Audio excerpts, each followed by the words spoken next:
The heart's cry, beyond methods to meaning. Let's imagine for a moment. Two people sit across from one another, weary from years of circling the same arguments. They've read the books, learned the techniques, how to voice complaints calmly, set clear expectations, practice gratitude. For a time it works. The tension eases, the air clears, but then inevitably a new conflict arises, a fresh hurt, a deeper resentment. The method that once brought temporary peace now feels like a well-rehearsed script, hollow and insufficient. Why? Because the problem was never really about how they argued. It was about who they were as they argued. This is the quiet tragedy of relying solely on methods. They are like bandages applied to wounds that bleed from within. We can teach someone to speak gently, to negotiate kindly, to say thank you through gritted teeth. But if the heart remains untouched, if the roots of pride, fear, and self-interest are left to grow in the dark, those wounds will fester. New conflicts will sprout from the same soil. A husband may learn to mop floors to keep the peace, but if his heart still resents serving, the act becomes a transaction, not a gift. A wife may master the art of phrasing complaints perfectly, but if her soul still trembles with insecurity, her words will always carry the shadow of blame. Human nature is restless, ever seeking, ever stumbling. We crave control, cling to our versions of justice, and armor ourselves with the illusion that we can fix what's broken with better communication. But no technique can teach a heart to love when it wants to withhold. No strategy can force a soul to forgive when it would rather hoard hurt. The methods we cling to are like rearranging furniture in a house built on sand. They might make the space feel new for a season, but the foundation remains shaky, vulnerable to the next storm. What we need isn't more refined strategies. It's transformation, a revolution of the heart. Imagine arguing not to be heard, but to hear. Not to demand change, but to offer grace. Picture a love that isn't measured by tasks completed or grievances resolved, but by the quiet courage to say, even in this conflict, I choose to see the sacredness of you. This kind of love isn't born from a checklist.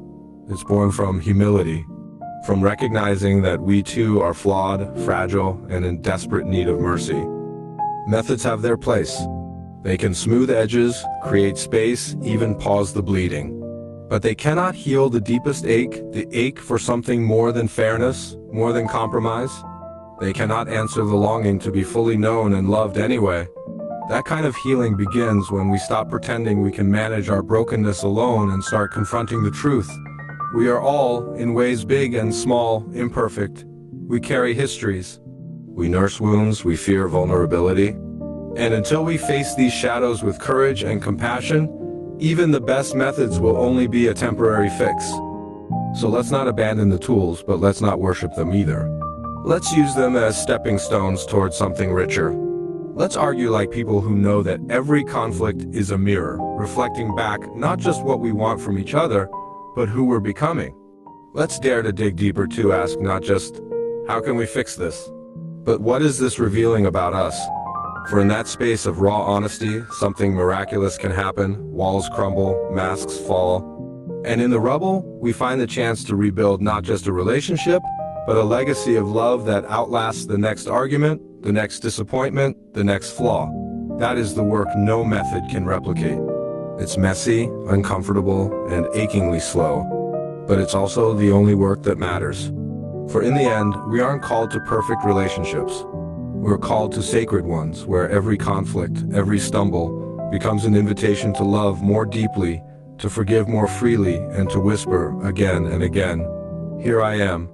Not because you deserve it, but because love, in all its wild, untamable beauty, is always worth the risk. A personal anecdote: the night the method failed. Years ago, in the dim glow of our tiny apartment kitchen, my husband and I found ourselves locked in a familiar dance of frustration. The argument began, as so many did, a complaint about unmet expectations. I'd read all the books, memorize the steps, use I statements, stay calm, focus on one issue. So I tried. I feel overwhelmed, I said carefully, when I'm left to handle bedtime routines alone. He nodded, repeating the script. I hear you, I'll try to help more. We checked the boxes: complaint, expectation, gratitude. For a week, he set alarms to join bedtime. I thanked him each night stiffly, like a teacher praising a student for minimal effort. But then life happened. Work deadlines piled up, our daughter caught a cold. One evening he forgot. Again, and there I stood, alone in the hallway, clutching a feverish toddler, my heart a storm of resentment.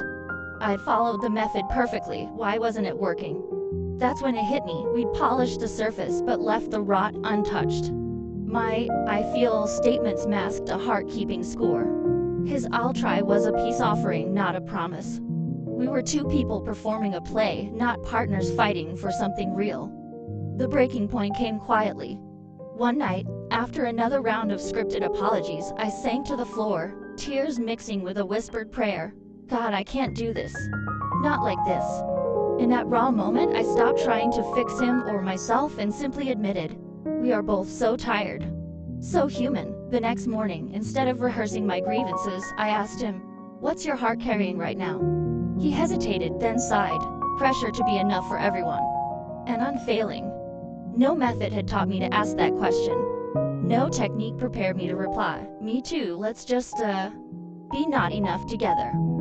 That conversation didn't resolve the chore wars, but it changed us. We stopped negotiating fairness and started kneeling in gratitude not for tasks completed, but for grace received. Bedtime still isn't perfect. But now, when we stumble, we laugh more, pray more. And sometimes, in the chaos, I catch a glimpse of the sacred. Two flawed people, learning to love beyond the script, because love himself is holding us up. Methods didn't fail us, they just couldn't reach deep enough.